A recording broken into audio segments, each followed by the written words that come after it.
Hey, good afternoon. I'm hanging out at one of my favorite places in Lincoln, the Sunken Gardens. And I wanted to talk to you today about what procrastination and perfectionism have in common.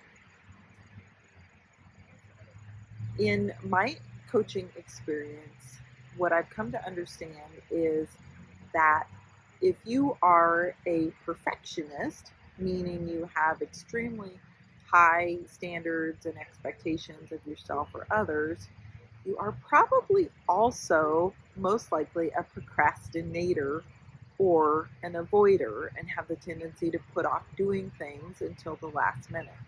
Why is that? What's the link?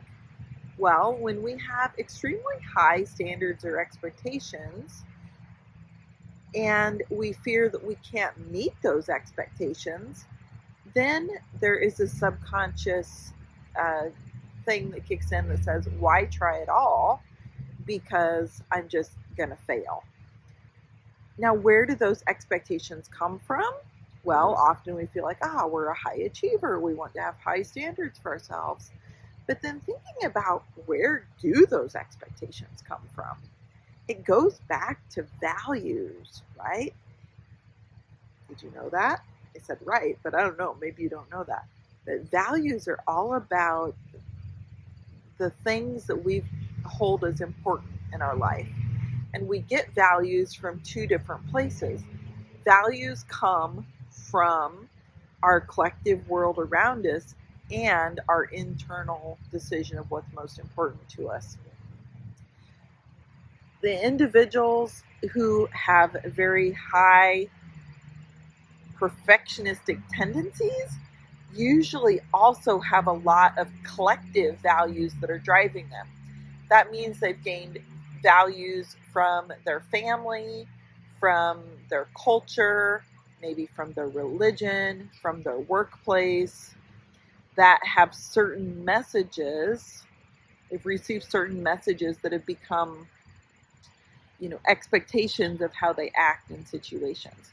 Let me give you a situation. I recently had a client who was working to increase her exercise routine.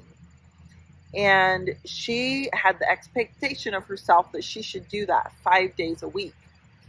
But if she missed the first day, then she's just like, I'm just going to give up because I've already messed it up for the week. So her super high expectation caused her to avoid doing it when she felt like she wasn't going to meet the high expectation. And we got curious about this. And I was curious, I'm like, where does the expectation that you should exercise 5 days a week come from? Interestingly, think about it. Social media, many messages in our world around exercise and health tell us things like, well, you should do this every day, or things on social media that re-emphasize us, like streaks. If you send a Snapchat every day or you practice on Duolingo every day, you get a streak. And that's good. And if you break that streak, then you've messed up. You're a failure. And instead of emphasizing that you did something 3 out of 5 days, which is a success, it's progress, it's not quote unquote perfection, but it's progress, our measure of our standard of measurement becomes flawed. So when we're trying to hold ourselves to this expectation that is an unrealistic expectation, it's not even our own expectation, it's expectations somebody else put on us or something else put on us. And then we know we're not going to be able to meet that unreasonable expectation, and then procrastination comes in.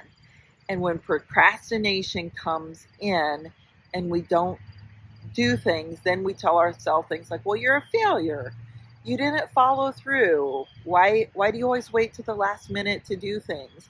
And then our internal critic flares up and we begin to beat ourselves up.